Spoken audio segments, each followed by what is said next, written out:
Alors, je suis avec Fabien Jamin, un entrepreneur, un jeune entrepreneur de talent, aventurier un petit peu, et architecte en fait. C'est ça, Fabien? Tout à fait, architecte des PLG à Marseille. Mais effectivement, préalablement, j'ai travaillé dans d'autres pays, aux États-Unis et en Afrique, d'où j'ai ramené un concept. J'ai développé un concept depuis une mission que j'ai réalisée de reconstitution d'un patrimoine ancestral et qui a très bien fonctionné. Et à l'issue duquel, je me suis dit, mais qu'est-ce qu'on peut faire avec cet objet totalement écologique, mais 100%, et pour le réhabiliter, le transformer, le réinventer et l'inscrire dans le siècle. C'est-à-dire qu'il soit adapté aux usages contemporains d'aujourd'hui, quoi. Je te coupe juste. Ton métier aujourd'hui en tant qu'architecte, c'est de construire quoi?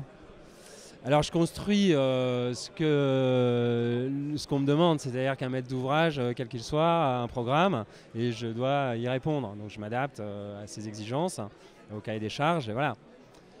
Mais ici, là, je suis moi-même force de proposition parce que j'ai des idées sur la question de l'écologie.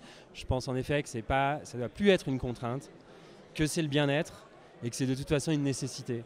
Voilà, on est à une époque où on se rend clairement compte qu'il y a des problématiques écologiques importantes et il faut savoir y répondre. Or, la logique économique globale n'est pas encore assez orientée, même s'il existe de nouvelles technologies, de nouveaux matériaux, très orientés sur des matériaux biosourcés, essentiellement composites. Donc il faut les utiliser, il faut développer ça. Voilà. Et donc ce concept de module qui est en fait un plan sphérique, qui a une forme générique de coque, très simple, qui ne veut pas dire simpliste, mais très simple, qui est adaptable à différentes échelles et à différents programmes, et sur laquelle on peut varier les thèmes en fait. Fabien, est-ce que tu peux nous expliquer de façon assez synthétique la valeur ajoutée de ton nouveau projet immobilier en fait dans la société d'aujourd'hui? Et ben, la valeur ajoutée de l'architecte, je crois que vraiment c'est encore une fois que l'écologie n'est pas une contrainte. Par exemple, souvent, lorsqu'on a affaire à des projets ambitieux sur la question écologique, on a énormément de contraintes, d'abord de prix, et puis ensuite de modèle nature, d'esthétique. Et souvent, c'est pas très élégant, il faut reconnaître. Les panneaux solaires, c'est assez moche. Des fois, c'est un peu aérien, mais bon. Là, ici, on arrive à intégrer toutes ces données sans que ça ait l'air de, quoi. Voilà. Et voilà, Alors, qu'est-ce que tu es venu chercher au salon concrètement? Eh bien, clairement, des investisseurs, des maîtres d'ouvrage susceptibles d'adhérer à cette problématique, à l'esthétique du projet. Et voilà, pour un hôtel, essentiellement, mais ça peut être tout autre chose.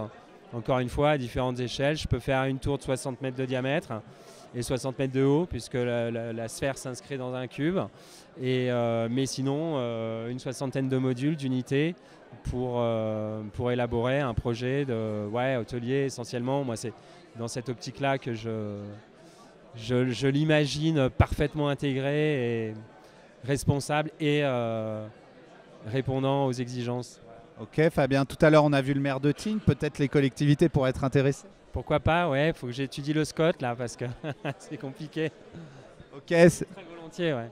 Bon bah Fabien, j'espère qu'on va réussir à te faire rencontrer des visionnaires dans cet univers et puis je te souhaite un bon festival.